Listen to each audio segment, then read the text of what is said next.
Friends, welcome back our channel. ఈరోజు నేను గోంగూర నెత్తళ్ళు ఎలా ప్రిపేర్ చేసుకోవాలో సింపుల్గా నేను ఈ వీడియోలో మీకు చూపిస్తున్నాను.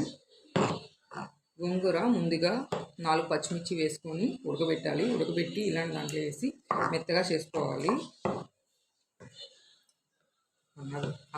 ముందుగా ప్యాన్ పెట్టుకొని అందులో మనం ఫస్ట్ ఉడకబెట్టుకుని గోంగూర వేసేసుకోవాలి.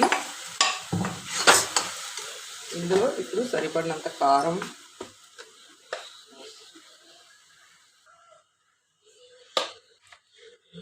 టేస్ట్కి సరిపడా సాల్ట్ వేసి బాగా కలుపుకొని ఒక 10 మినిట్స్ బాగా వేగనివ్వాలి. మొత్తం అంటే కారం స్మెల్ రాకూడదు. 15 మినిట్స్ వేగాక బౌల్లో తీసేసుకోవాలి. పెట్టుకున్నాను.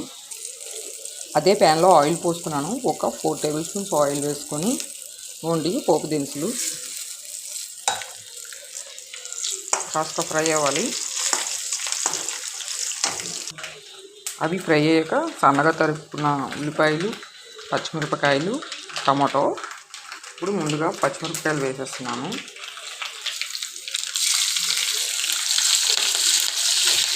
పచ్చిమిరపకాయలు కాస్త ఫ్రై అవ్వాలి. ఆల్రెడీ అవుతున్నాయి. పచ్చిమిరపకాయలు వేగిపోయాయి. ఉల్లిపాయలు వేసేస్తున్నాను.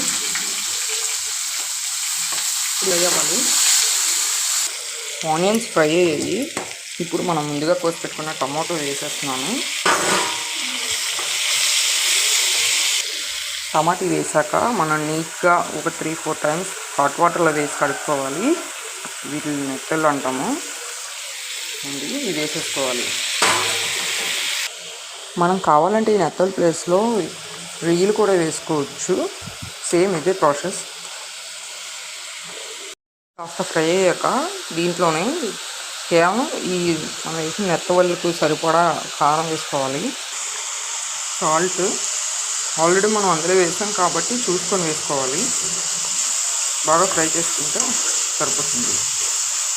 ఒక 15 మినిట్స్ ఇది ఇలా ఫ్రై అవ్వాలి. బాగా ఫ్రై అయ్యాయి. ఇప్పుడు ఇందులో గోంగూర మనం ముందుగా తయారు చేసి పెట్టుకున్నాం కదా, ఇది వేసేసుకోవాలి.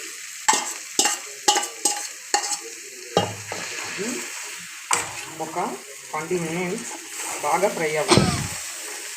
ఇందులో వాటర్ అది వేయకూడదు. కడితే ఆయిల్ వేసుకోవచ్చు.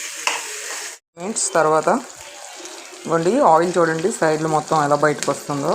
ఇలా వస్తే కూర రెడీ అయిపోయినట్టే. ఇప్పుడు సర్వ్ చేసుకుందాం. టేస్టీ అయిన గోంగూర నెత్తళ్ళు రెడీ. లైక్ చేయండి, షేర్ చేయండి, సబ్స్క్రైబ్ చేయడం మర్చిపోకండి. Bye friends.